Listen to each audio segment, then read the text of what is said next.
The provisions of the Basic Conditions of Employment Act, it's got about 14, 15 items that must be adhered to. Firstly, working hours. You may not work for more than 45 hours per week. And further, you may not work for more than 9 hours per day if you are going to work a 5-day week. And you may not work for more than 8 hours per day if you're going to work a 6-day week. Just note that distinction. What does the Act say in terms of overtime?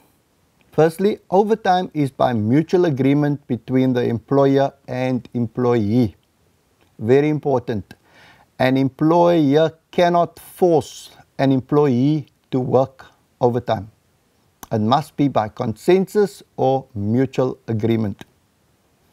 And then the maximum number of hours that you are permitted to work overtime per day is 3 hours. So you're not permitted to work more than 3 hours per day. And the maximum number of hours you are permitted to work overtime per week is 10 hours. Now, if working overtime, what does the Act say about payment for overtime? If you're going to work overtime on weekdays and on Saturdays, you must be paid 1.5 times the normal rate. Simply means that if you earn 100 Rand during normal working hours and you work overtime on a Saturday or during the week, then the business or the employer must pay you 150 Rand per hour, 1.5 times the normal rate. If you work overtime on a Sunday or on a public holiday, then they must pay you double the normal rate. So for example, if you're used to earning 100 Rand during the week as normal pay, and you work overtime on a Sunday or public holidays, then they must pay you 200 Rand per hour. Now, just one exclusion here.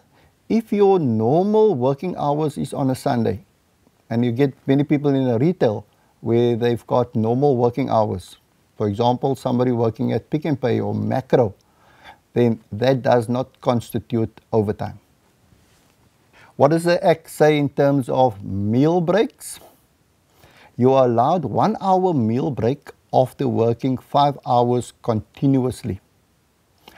Now that 1 hour, it may be reduced by 30 minutes by mutual agreement. Simply means that you can then leave 30 minutes earlier.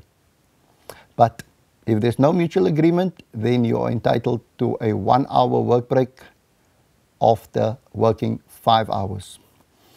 The Act does not stipulate anything about tea time or tea breaks. However, time can be taken from the 1 hour to make allowance for a 10 minutes, 20 minutes tea break also.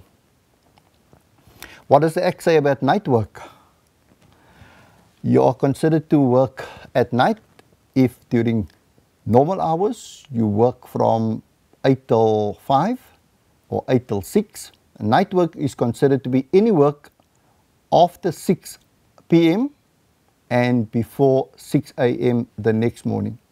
So any work that's done between 6 o'clock the evening and 6 o'clock the morning, that is considered to be night work. And then the worker must receive extra pay or get the same pay for less work if he is required to do night work. What does the Act say about public holidays? It's paid holidays if the public holiday falls on a working day. So if the public holiday falls on a Saturday or on a Sunday and you work a 5-day week, then it will not be a paid holiday. Work on a public holidays is again by mutual agreement, and as alluded earlier, you are entitled to double the normal pay if you work on a public holiday. What does the Act say about annual leave? You are entitled to 21 days continuous annual leave.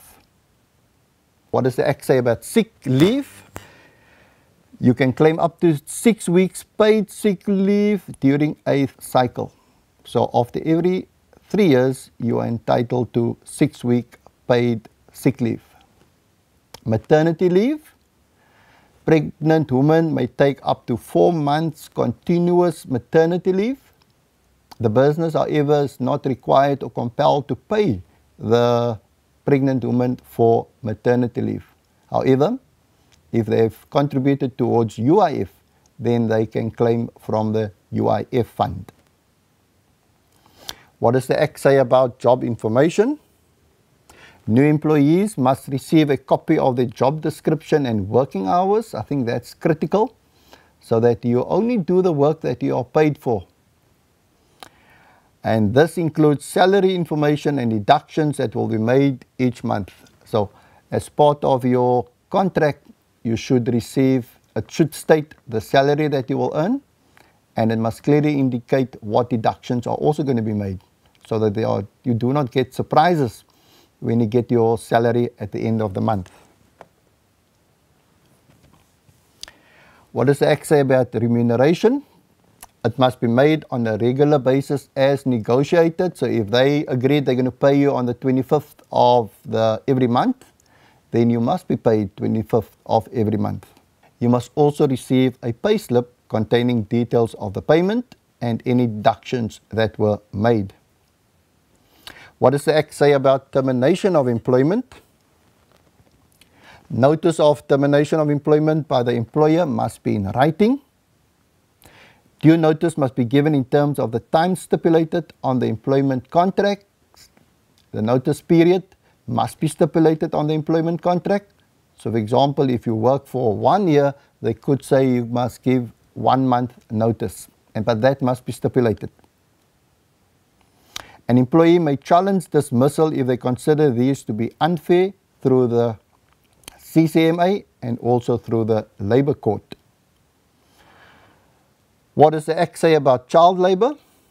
It's unlawful to employ a child under the age of 15 years, and no child under the age of 18 may do work considered to be dangerous. For example, working in a mine. That would be considered dangerous work. So no child under the 18 years of age must do that kind of work.